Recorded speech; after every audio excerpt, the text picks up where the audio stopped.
दोस्तों नमस्कार। आज बताएंगे इस वीडियो में कि सीलिंग फैन अपना स्लो घूमता है तो क्यों स्लो घूमता है और कौन सा कैपेसिटर लगाना चाहिए। तो सबसे पहले हम इसमें चेक करेंगे कि ये हमारा पंखा फ्री है कि नहीं है। सबसे पहली बात, अगर पंखा हमारा धीमे घूम रहा है, स्लो घूम रहा है, तो इस तरह से हम पंखा को घुमा के ऊपर उठा के और देख लेते हैं कि पंखा हमारा कहीं जाम तो नहीं है। उसके बाद दोस्तों बता दें आपको कि इसमें जो कंपनी कैपेसिटर लगा के दे रही है तो 2.25 का लगा के देती है, ठीक है। तो उसमें हम 2.50 का कैपेसिटर लगा सकते हैं यदि हमारा पंखा जो है, सीलिंग फैन जो है, धीमे घूम रहा है। लेकिन कोई आदमी है तो उसमें 3.15 का भी लगा देते हैं और कोई तो जानकारी नहीं है तो ये 4 MFD का भी लगा देते हैं। लेकिन उससे क्या होता है दोस्तों, 3.15 का लगाने से ये पंखा चलता तो स्पीड में है, लेकिन पंखा कुछ दिनों में ये जल जाता है। तो अभी 3.15 का कहाँ लगाना है और 2.5 का कहाँ लगाना है, पूरा इस वीडियो में बताएंगे।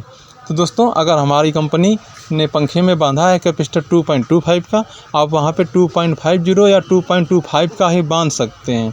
और उसमें आप देख लेंगे कि पंखा में सबसे पहले कि आपका पंखा कहीं वायरिंग तो जाम नहीं है। वायरिंग जाम है तो आप सबसे पहले आप पंखे को रिपेयर करवाइए, वायरिंग चेंज करवाइए, उसके बाद फिर कैपेसिटर चेंज करके वापस बांध दीजिए। लेकिन होता ये है दोस्तों कि कभी कि 2.5 का कैपेसिटर डाल के भी स्पीड नहीं बढ़ती है, तो उसमें उस हालत में क्या करेंगे, उस अवस्था में क्या करेंगे। तो उसके लिए दोस्तों ये 3.15 का कैपेसिटर आता है, उसको हम बांधेंगे। लेकिन उसके पहले हम चेक कर लेंगे कि आपके घर में वोल्टेज कितना आ रहा है और इस समय वोल्टेज कितना आता है। 24 घंटे में ऐसा तो नहीं कभी सुबह कम हो जाए, शाम को बढ़ जाए। कहने का मतलब सुबह 220 हो जाए, शाम को 180 या 190 हो जाए। तो ऐसी हालत में भी पंखा की स्पीड कम हो जाती है।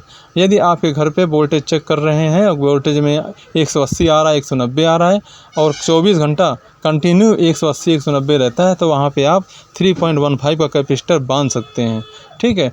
यदि आपका सुबह 220 वोल्टेज है, शाम को हो जाता है 180-190, तो उस अवस्था में, उस हालत में भी 3.15 का कंडेंसर कैपेसिटर नहीं बांधेंगे, ठीक है। उस हालत में आप पहले अपने घर की लाइट को सही करवाइए कि आपके घर पे वोल्टेज एक समान रहे। 220 वोल्टेज रहे, 220 में 10-5 वोल्टेज प्लस माइनस हो सकता है, लेकिन 220 के लगभग रहना चाहिए। तभी हमारी जो सीलिंग फैन है ये अच्छे से घूमेगा, अच्छे से वर्क करेगा, अच्छे से स्पीड देगा। तो दोस्तों कभी भी ध्यान रखना कि आपके घर में वोल्टेज कितना आ रहा है। मल्टीमीटर नहीं है तो वोल्टेज मीटर लगा होता है, जो वोल्टेज मीटर सबमर्सिबल पैनल होता है, तो उसमें आप देखिएगा 1 एम्पियर घड़ी लगी होती है, एक वोल्टेज मीटर लगा होता है। तो उस वोल्टेज मीटर से आप चेक कर सकते हैं, मार्केट से ले आइए और चेक कर सकते हैं। अपने घर की लाइन होती है, सॉकेट होती है बोर्ड में, वहाँ पे लगा के चेक कर सकते हैं आप घर पे वोल्टेज कितना आ रहा है। यदि 180-190 आ रहा है, कंटिन्यू 180-190 होता है, तो 3.15 का कैपेसिटर लगा सकते हैं। यदि नहीं है तो आप उसमें 220 वोल्टेज आ रहा है तो आप उसमें 3.15 का कैपेसिटर भूल के भी मत लगाना, वरना पंखा जो है आपका जल सकता है और ये बहुत ही वाइंडिंग जल जाएगी तो भैया ये ख़राब हो जाएगा पंखा, तो इसमें क्या खर्चा बढ़ जाएगा। तो इस तरह से दोस्तों 3.15 का कैपेसिटर कहाँ लगाना चाहिए मैंने आपको बता दिया। और दोस्तों जानकारी अच्छी लगी हो तो रिक्वेस्ट है कि वीडियो को लाइक ज़रूर कर दीजिएगा और दोस्तों कमेंट में बताइएगा वीडियो कैसा लगा। और चैनल पर दोस्तों नए हो तो सब्सक्राइब जरूर कर लें ताकि कोई भी जानकारी डालूँ आपके पास नोटिफिकेशन आती रहे।